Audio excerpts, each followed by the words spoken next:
Thank you all for joining us. My name is Julie Bureau, and I am the Chief Strategy Officer at New York City DOT, leading the BQE Corridor Vision. We're excited to share progress that our team has been making, to share an initial menu of ideas and concepts. Our goal is to both illustrate how we translated your ideas into design concepts and to illustrate the considerations we took into account while doing so. In our first workshops, we heard clearly that the community wants to understand at a deep level how and why we are making decisions. Our goal is transparency. We're going to walk through the process of how our team explored concepts and the inherent trade offs we took into account. First, we'll begin with a brief recap of where we are in the overall process and what we have heard from the community to date. Next, I'll briefly note the varied design considerations that shaped our process, and we'll follow that by sharing a menu of ideas that our team has been developing. This meeting is really intentionally titled Shaping a Vision because we want you to see and hear our ideas, have the community share what they like and what they don't like, and make sure that what we are showing reflects the ambition and the opportunity we have heard through our community. Here we're sharing where we are on track in our parallel schedule for BQE Central and BQE North and South. Before I walk through BQE Central in detail, I want to note that we are also making progress on the full length of the Brooklyn BQE corridor. For BQE North and South, we completed the first round of workshops, mirroring the central process. And before the next workshop, look forward to continued grassroots organizing via our Community Partners program. And on freight diversion, City Hall has kicked off a multi-agency effort to explore viable alternative routes for freight to reduce truck traffic on the BQE, such as through maritime, last mile delivery, and rail solutions. We are on schedule with our BQE Central engagement, and I'm going to zoom in a bit on where we are in that process as well. As you know, we've completed the first round of workshops and stakeholder meetings, and we are preparing to begin our second round of workshops this week, the purpose of which will be to share initial design concepts with the community and listen to their feedback about how they would like to see these ideas applied. In February, we'll have our third and final workshop when we will present further refined concepts based on community feedback and again seek additional feedback. We anticipate this means that we'll be in a strong position to begin the environmental review process in the spring of 2023, a process through which there will be additional substantial opportunities for community feedback. As you know, this administration has focused on pursuing a long-term fix for the city-owned portion of the BQE in Brooklyn, including the triple cantilever, highlighted here in dark blue or with the number 4, while taking a bold, corridor-wide approach to address the entire structure and reconnect communities throughout Brooklyn divided by this highway. We're focusing on the urgency of maintaining a safe city-owned section while reimagining the entire corridor with consideration for sustainable design and centering equity. Moreover, we have a once-in-a-generation opportunity to leverage federal dollars to make these needed repairs and improvements. Our overall timeline is ambitious and is being driven by the anticipated spring 2023 grants that we'd like to apply for and the overall environmental review timeline. We don't want to miss this once-in-a-generation opportunity to access transformative federal dollars for New Yorkers during the current administration. And most importantly, this project only succeeds through a community-driven process, one that is inclusive, transparent, and consistent. Our goal is to hear from as many people as possible, and we're excited to announce our community partners, who will play a critical role in spreading the word and getting input deep within Brooklyn's many communities. Lastly, I'll note that in January, we're going to host a series of topical working groups with subject matter experts to hone in on significant policy questions related to safety, traffic, transportation, and mobility, connectivity, accessibility in the public realm, land use and economic development, and environmental justice. We think that this environmental justice group will likely continue through the 2-year environmental review process and meet regularly, and the other groups may meet more than once based on the feedback we get about their efficacy. Now I'll share a summary of what we heard during our last meeting and other conversations that we've had with stakeholders throughout this process. I'm going to introduce Bahij Chansey from WXY, from our consultant team, who is supporting DOT in gathering feedback and ideas for the BQE vision. Bahij will share a summary of what we heard during our last meeting and other conversations that we've had with stakeholders throughout this process. Bahij? Thank you very much, Julie. Hi, my name is Bahish Chansey. I'm a senior urban planner at WXY Studio, and we're assisting New York City Department of Transportation with the public engagement on this BQE vision process. So during our first series of meetings in October, we gathered a tremendous amount of feedback on the issues and the opportunities for the BQE central project area. While many participants have a deep knowledge about this process and have been involved for many years, we also heard a significant number of new voices. Approximately 1 out of every 2 people at the virtual meeting were attending a BQE workshop for the first time. 175 members of the public attended our in-person and virtual meetings for the BQE Central, and we collected a range of ideas and feedback from participants. Now on to a few key takeaways. During our first meeting, we heard some concrete feedback as well as some overarching themes. First and foremost, participants expressed how critical it is for the city to see this project as a once-in-a-generation opportunity for a visionary, forward-thinking project. We don't want to lose the chance to redefine the BQE as a gateway for people rather than just an artery for traffic. We heard a strong desire to investigate design ideas that reconnect parts of Brooklyn that were disrupted during the Robert Moses era, and to find opportunities for safer pedestrian and bicycle connections and more open and green space. Many people expressed concerns about the health and environmental impacts of living near the BQE, including pollution, noise, and vibrations that impact your quality of life. We also heard a strong desire to physically reduce the visual imprint of the BQE, from those who want to get rid of the highway altogether to those who want to see a tunnel or ramp connection to the park. Many people expressed a desire to see something similar to the BQP proposal that our design team member Big developed. Participants shared memories of the Brooklyn Promenade as a significant cultural and historical landmark that should be maintained and enhanced. And lastly, we heard again and again that people want transparency in this process. Now on to some of the more specific feedback.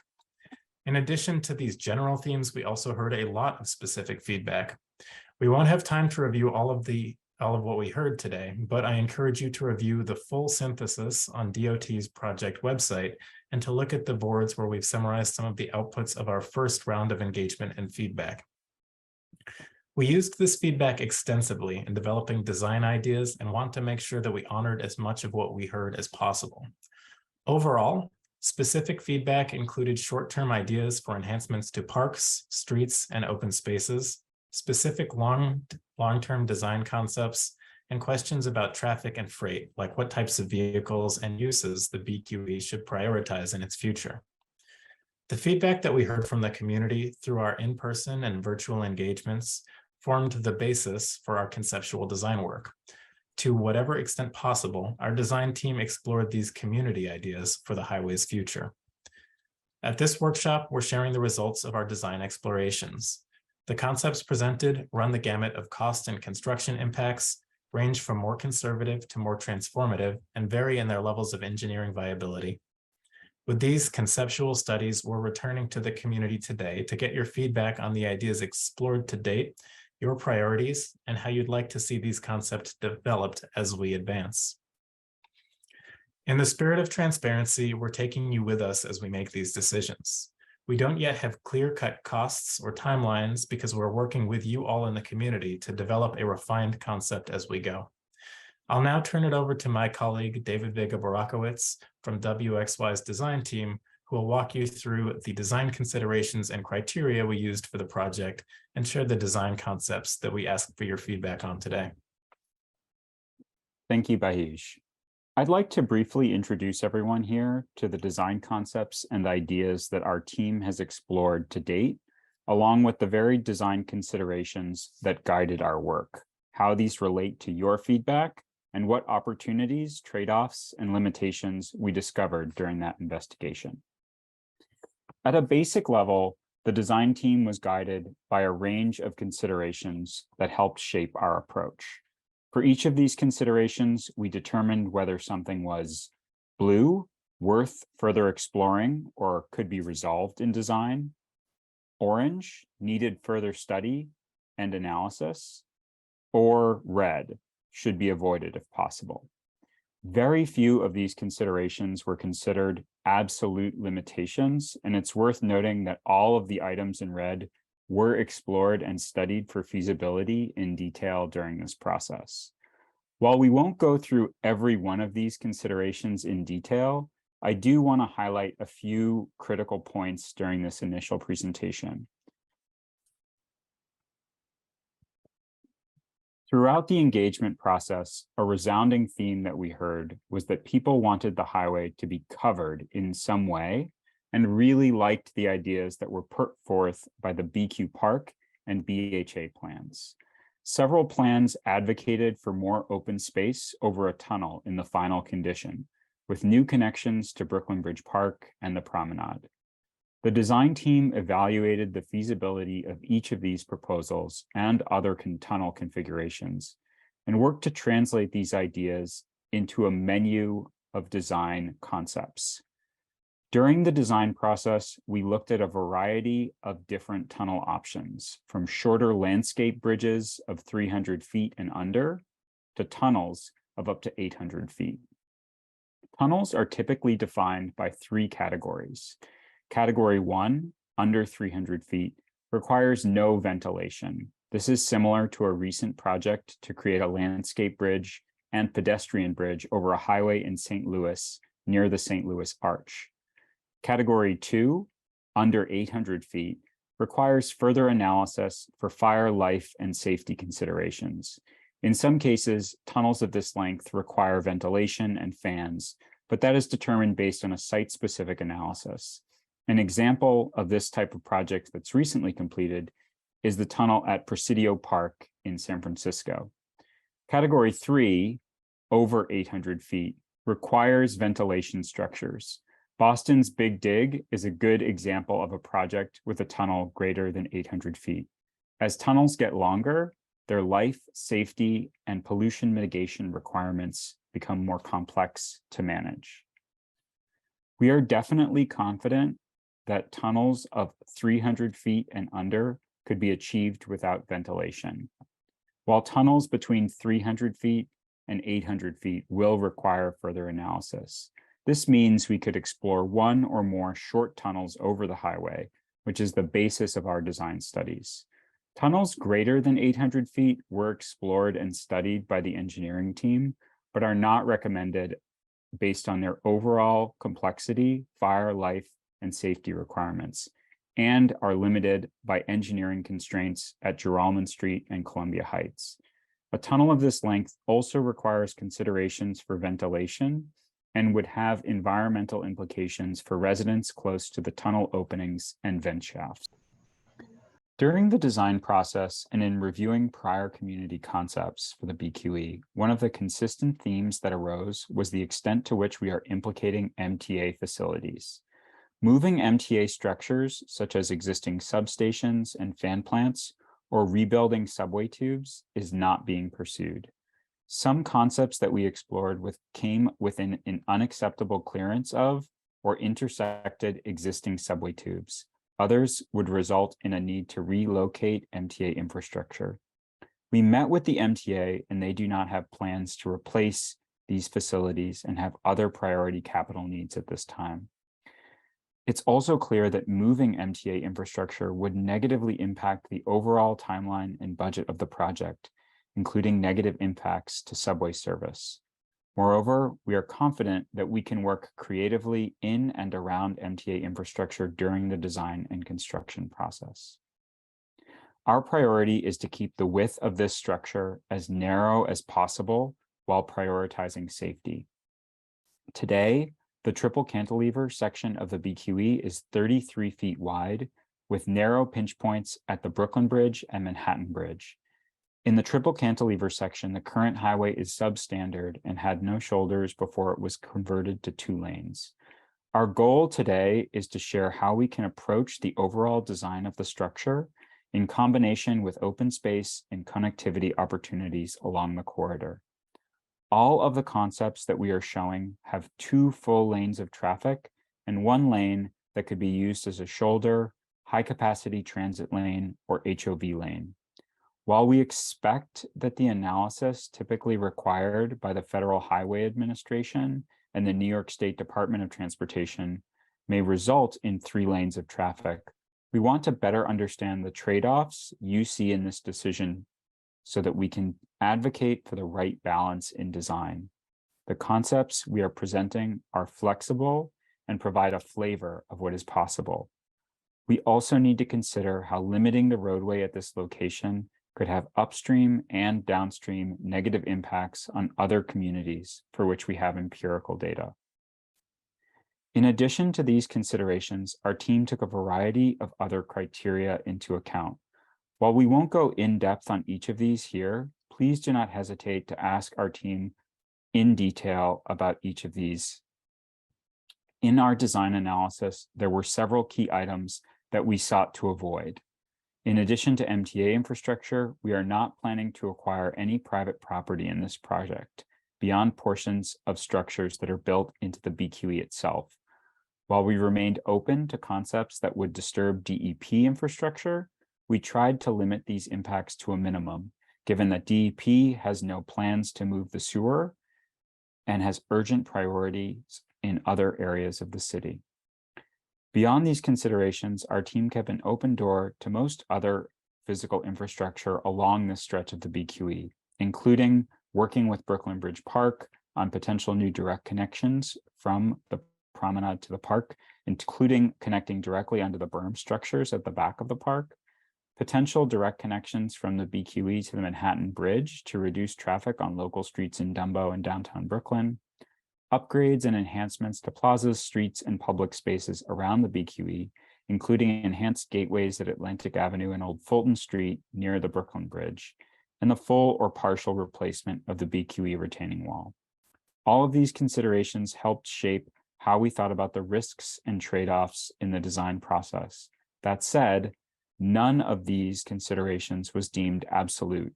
Throughout the design process, our team regularly explored ideas that went beyond these parameters to more fully explore the potential design opportunity. Now that we have reviewed our design considerations, we want to introduce you to our overall design process and unveil some of the different ideas that we're hoping to discuss with everyone. Our design process entailed 5 key steps. First, we took community feedback and digested the key takeaways. Based on the project's focused themes, we developed and evaluated a variety of potential concepts against our considerations. We further developed these into a menu of ideas and concepts based on this additional analysis, and then worked with our engineering team to detail whether or not these had any fatal flaws based on the initial ideas and based on their building on these initial ideas and based on their feedback. At the end of each exploration, we tested these design ideas against our overall considerations to evaluate and understand their merits and trade-offs. We divided our study area into 5 sub-areas for analysis and design exploration. Our team developed a series of design concepts that respond to what we heard in each of these areas. We'll move from north to south to illustrate some of the different concepts that we developed for each area. The team spent a significant amount of time exploring alternatives for each of the sub-areas along the BQE, including Atlantic Avenue. At Atlantic Avenue, we heard a number of consistent themes. People felt strongly that the existing streets do not feel welcoming for bicyclists and pedestrians. There was a strong sentiment that this intersection is not a proper gateway into Brooklyn Bridge Park and the waterfront, and that it creates a significant barrier between Atlantic Avenue's businesses and the park. We also heard a number of people express a desire to see the current ramps, which are non-standard, redesigned to reduce crashes and conflicts, as well as challenging merge conditions. Others pointed out to opportunities to improve or potentially even reconnect Van Voorhees Park. To make Atlantic Avenue safer and more welcoming, several of the existing ramps may be reconfigured or closed.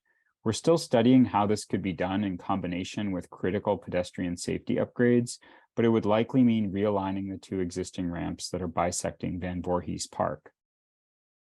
Reconfiguring these ramps in combination with landscape and pedestrian safety improvements would help create additional usable space in the park while reducing non-standard on-off ramps.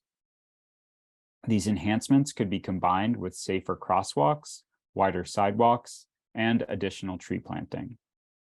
As part of the reconfiguration, the city could explore other opportunities to make the park into more of a destination for the community, and explore ways to enhance habitat and recreational space while establishing buffers that reduce the impact of the highway.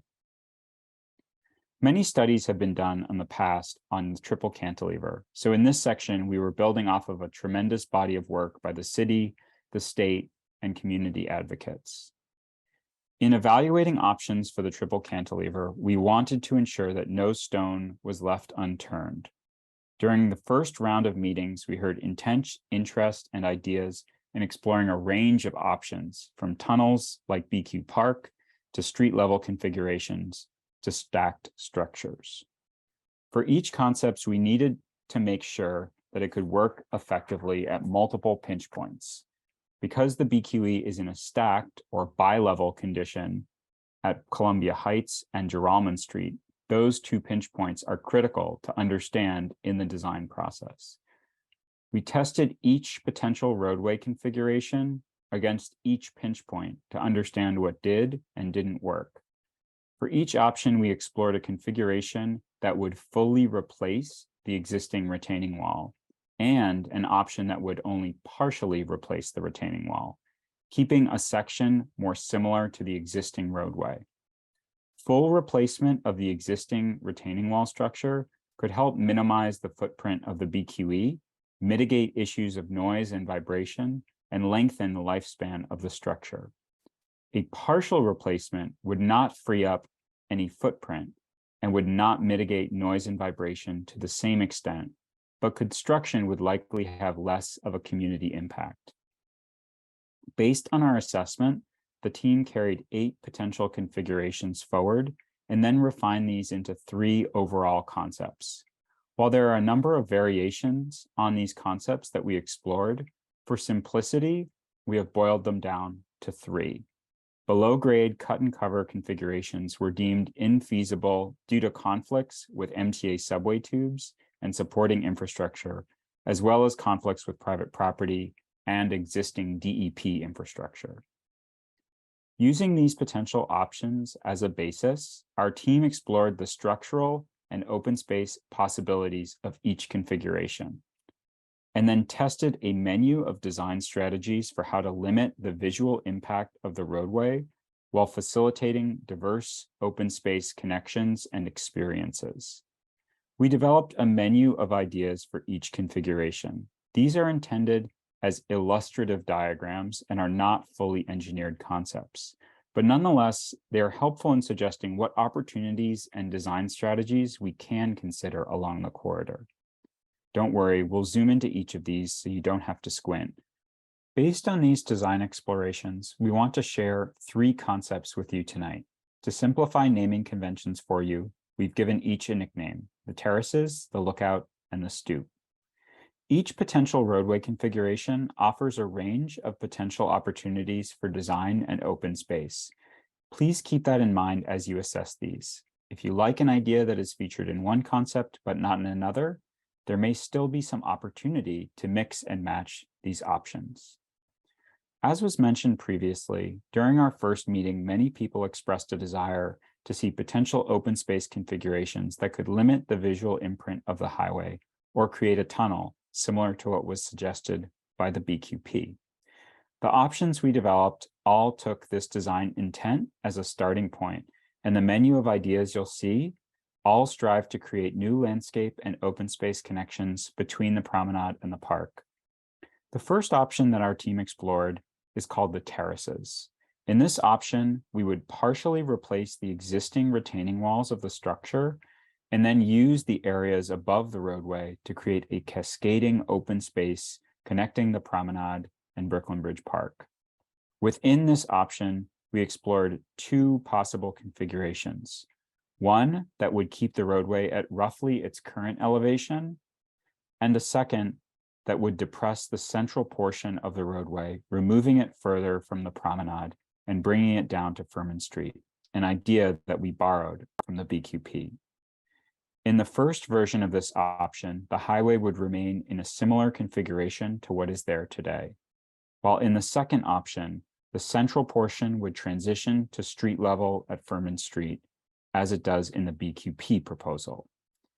This option could explore strategic landscape connections between the promenade and the park, including landscape bridges similar to what we showed earlier, or ramps that could connect down to Furman Street and the park. Bringing the roadway down to Furman Street could allow us to have a larger, flatter area for open space below the promenade and help create a more gradual transition into Brooklyn Bridge Park. In this option, Furman Street would need to be reconsidered, potentially being rerouted along the current Brooklyn Bridge Park access road. If we zoom into the structure a bit, you can see how the buildup of this structure could look in option A and in option B. Open space could be placed above each roadway, and in the second option, that open space above the roadway could be slightly larger and closer to the park. These terraces could be combined into a contiguous ramping transition from the promenade into the park, with green walls and filters to create a greater sense of separation from the highway. This transition could be landscaped to limit the visual presence of the highway and could reimagine the face of Brooklyn Heights from Furman Street to the promenade. In terms of our considerations, the terraces, like most of our options, will need to work creatively in and around the MTA fan plant at Clark Street, which is built into the BQE itself. This was a consistent issue in all of the proposals we considered. The two alternatives we explored for the terraces both have interesting potential open space opportunities. Nevertheless, they retain the existing retaining wall in roughly its current configuration. This would potentially mean having a shorter lifespan for the structure and less opportunity to address noise and vibration. As a result, we explored a second alternative, the lookout, that would fully replace the existing retaining wall. In this option, by pursuing a full replacement, we can create additional space under the promenade, maintain Furman Street, and still create new open space connections. In a full replacement scenario, the roadway would remain in a stacked condition along the entire corridor as it does today. The lookout would allow for a significant open space above the roadway at the level of the promenade. The full replacement would minimize the overall visual impact of the roadway by locating it under an enlarged or reimagined promenade with potential open space connections from the promenade into the park. We do want to note that many people felt strongly that we should try to keep the historic promenade in its current configuration as much as possible. We still believe that that would be possible with this option. This option would completely rebuild the existing retaining wall, giving the structure a longer lifespan, but in turn, likely making the project more complex. Similar to the prior option, the lookout would need to negotiate the Clark Street egress and fan plant, but would otherwise not have major physical infrastructure implications. The promenade could be enhanced or expanded in this configuration, with potential open space connections into Brooklyn Bridge Park or onto Furman Street. This open space could present an opportunity for design ingenuity, creating a unique series of rooms that step down along the face of the heights, or a series of steps that cascade into the park below, or a series of steps and ramps that create a more direct connection between the promenade and the park below. Throughout the design process, the team spent a significant amount of time unpacking and exploring the BQP proposal. We really appreciated the goals of this design idea, and our team member Big walked us through the thinking and discussions that went into this approach. When we looked in depth as a team into the Big proposal, we found that it had a number of issues that made it fatally flawed. Some of these were physical infrastructure conflicts, including conflicts with existing private property, building foundations, MTA tunnels, and utilities. Others were engineering constraints in both a 2-lane and a 3-lane configuration. that have significant risks to the potential overall timeline of the project and its implementation feasibility. Nevertheless, within our design considerations, we wanted to explore options that would emulate the goals of the BQ Park proposal, namely reducing the visual imprint of the highway and creating a more direct open space connection between Brooklyn Heights and Brooklyn Bridge Park. The result of this exploration is what we're calling the stoop. While bringing the roadway fully down to Furman Street was not possible due to engineering constraints between Geralman Street and Atlantic Avenue, bringing the roadway to a single level above Furman Street allows for a flat park space over the highway that could connect to the existing Brooklyn Bridge Park berms. Because the roadway is in a stacked condition at Columbia Heights and Geralman Street, we are able to create a flatter open space along roughly 300-foot section that would be entirely flat and about 30 to 32 feet off of the above the street, in line with the park's existing berms. The stoop option has promising open space potential, taking many of the things that we heard people liked about the BQP and creating a more direct transition from Brooklyn Bridge Park to an expanded park space that could also connect up to the promenade. Because of the need to shift from a stacked to a flat condition, the structure would have a gradual braiding and unbraiding, resulting in some substandard curves and sight lines that would need to be addressed in design. The upper level of the roadway could be partially covered with open space. This open space could then connect directly to Brooklyn Bridge Park or ramp down to Furman Street with architectural screening strategies that might help mitigate the presence of the roadway facing the park. These open space connections could create a sense of contiguity between the stoop and Brooklyn Bridge Park. And it's worth emphasizing that these open space opportunities could only be achieved in a flat configuration for 300 feet and would require regular openings for ventilation. The rest of the open space moving up along the corridor would need to be terraced or sloped in both directions. The stoop has some interesting benefits and drawbacks. By resting a portion of the structure on existing earth could actually limit the amount of total structure that needs to be maintained in the single level section. That said, this option could result in a substandard experience for vehicles, resulting in a kind of roller coaster effect as the roadway transitions from a stacked to a flat and then back to a stacked condition. Moreover, the impact to Brooklyn Bridge Park would likely be greater in this option, though this could be mitigated and some of those improvements could be a win-win. Collectively, while all of these options have pros and cons, each of them also has clear opportunities for structural invention and open space connectivity. As I mentioned at the start, if you like an open space from one's concept, there may be an opportunity to mix and match these approaches. So don't hesitate to suggest where you see those possibilities. We look forward to hearing your feedback on which of these are the most compelling and which ones don't resonate. In addition to looking closely at options for the triple cantilever, our team extensively analyzed the possibilities for the BQE study area from Columbia Heights to the north. During the reconstruction process, the upper portions of the roadway over the triple cantilever will need to be reconstructed. This will further require the existing roadway to be removed and replaced, opening the opportunity for expansion and potential reconfiguration for the streets and portions of parks in and around Columbia Heights. At a minimum, pedestrian crossings could be enhanced between the playground, the dog run, and Squibb Park. Squibb Park could be upgraded with ADA upgrades and improvements, as well as potential program enhancements. As part of these enhancements, the team could explore ways of creating a new experience that transitions people from Columbia Heights to Squibb Park, such as an auditorium-like staircase and an expanded sidewalk that links to the promenade directly. This entire space could be reimagined as a link for pedestrians between three beloved community parks and the promenade, with a raised crosswalk or different traffic circulation patterns to help expand the public realm and enhance connectivity throughout the Heights.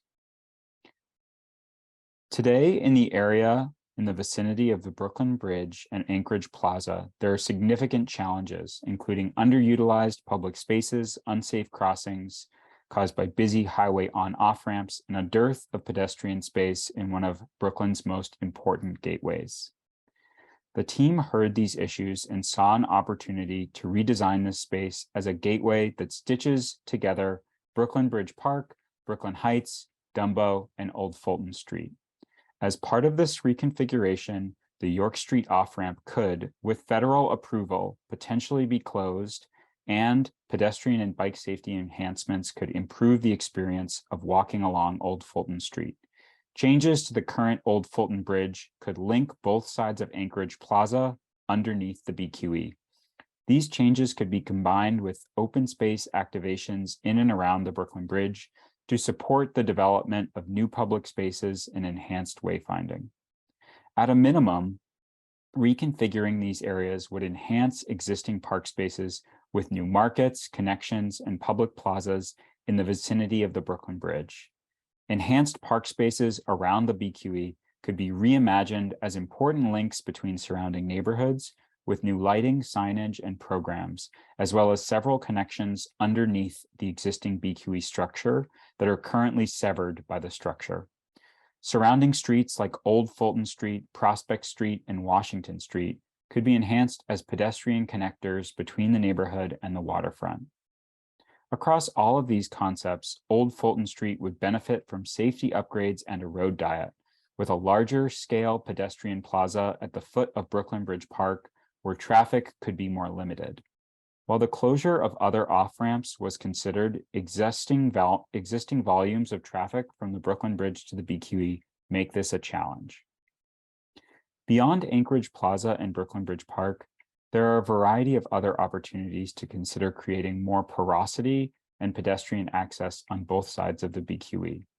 While the team explored the potential for sinking the highway underground along the current BQE route, this option would create direct conflicts with existing MTA tunnels and would sever multiple existing streets, worsening the pedestrian experience at key junctures while creating additional challenges to circulation. Along the area from Columbia Heights to Sand Street, the team explored a variety of potential approaches.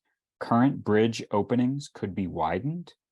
New connections could be created through the existing embankment walls of the structure, or walls could be rethought or replaced entirely with open column spaces that could link parks and provide additional open space. In and around the Manhattan Bridge, a legacy of planning for traffic has left the area with a mix of small, underutilized parks, lawns, and open spaces, creating a challenging space for pedestrians to navigate. At a minimum, we see an opportunity to enhance the existing park spaces in the vicinity of the BQE with new plantings, trees, and program. By reimagining the BQE's walls as more open spaces, contiguous open spaces with columns, we could reconnect and reimagine some of the current park spaces and link them into a more usable open space. Landscape connections could also be explored over existing highway on-off ramps where possible. As part of this design effort, the team also explored the potential for a more direct traffic connection between the BQE and the Manhattan Bridge. This direct connection would limit the amount of traffic on local streets, potentially reducing local truck traffic in Dumbo. This could open up new opportunities for park programs, as well as a direct bike connection onto the Manhattan Bridge through the park. The presence of the highway could be mitigated by more direct linkages between the two sides of the park, along with additional planted buffers, trees, and other enhancements.